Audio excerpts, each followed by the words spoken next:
Народе, днес навършват 139 години от обесването на апостола. 8-ми пореден път правим поклонение пред неговия паметник в Босилеград. Миналата година, на този ден, с решение на Министерството на вътрешните работи 212-18, поклонението бе забранено. Тази година то се провежда по други, още по-тъмни обстоятелства. Това показва, че враговете на Левски, потисниците, окупаторите, тираните, 139 години след гибелта му не са престанали да се страхуват от него. Онеправданите, поробените и ония, които разбират величието му и се прекланят пред него, продължават да вярват в непреходното име и дело на Левски. Никак не е лесно да си последовател на Левски. Не всеки е достоен да застане пред него. Защото, за да се поклониш пред Левски, не е достатъчно един път да положиш едно цвете на паметника му. За да бъдеш истински последовател на Левски, трябва ден и нощ да обичаш, да мислиш и да работиш за българския народ, където и да се намира той. Фарисейството, лицемерието, предателството на ония, които не престават да се кълнат неговите идеали и да мачкат българския народ така, както и турците не са го мачкали, достигна предела на национален позор.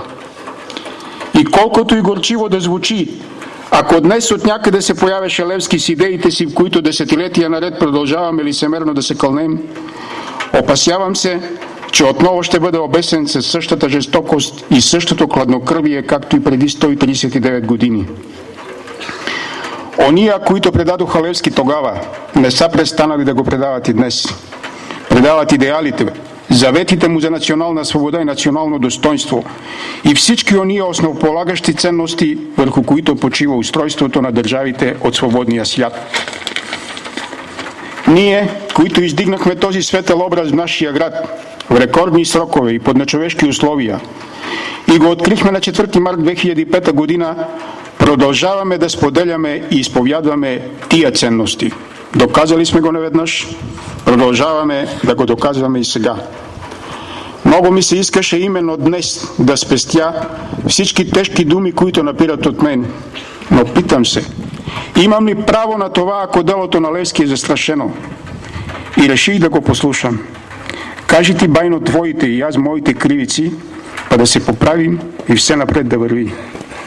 Казвам това, защото има и други наши сънародници, които на този паметник, символизиращ освобождението на България, само една година по-късно, само на няколко крачки вдясно, противопоставиха друг, символизиращ освобождението от България.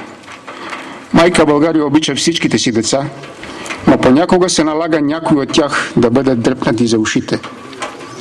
За нас Левски е светиня и идол. Образ на идеалния българин, към който вечно се стремим и все не го достигаме. За нас Левски е борба за българската култура, за българският език, за свободата на словото, за българската история, за българската християнска вяра, за правото да бъдем част от свободния свят и да бъдем това, което сме и което винаги сме били. Искам да знам какво е Левски за ония, които се разграничават от нас. Искам да знам как се четават в себе си службата на великосръбските, антибългарските, антиевропейските и комунистически партии с верността си към заветите и идеалите на Левски. Искам да знам спят ли спокойно след всички интриги, след толкова клевети и компроматна война, която води срещу нас. Турците го обесиха заради вярата му и борбата за свята и чиста република. Или за свобода, равенство, демокрация и социална справедливост. Заедно с Левски увисна цяла една империя. Днешните управници, които проглушиха света с демокрацията си, се опитват да изгонят духът му от нашия град. Все още са живи палачите на Левски. И дори когато се кланят пред неговия паметник, не биха оставили жив нито един, който макар и мъничко прилича на него. Страхът и разделението, което Левски е срещал навсякъде, все още цари и тука. Ние сме класически пример за това, докъде може да стигне един разделен народ, лишен от правото да бъде това, което е, и свободно да развива своите творчески възможности. За една птица няма никакво значение дали тя е затворена в железен или златен кафес. Тя все едно не може да лети.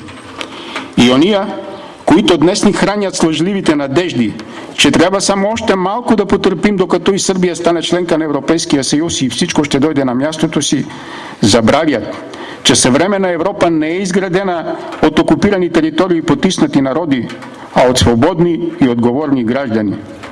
А свободата, дами и господа, не се ражда само в сраженията между две армии, не се ражда нито от саможертвата на националните герои, какъвто е Левски. Свободата е нещо неразривно свързано с съвършенството на човешкия дух, с възпитанието, просветата и духовния прогрес на един народ. Благодаря.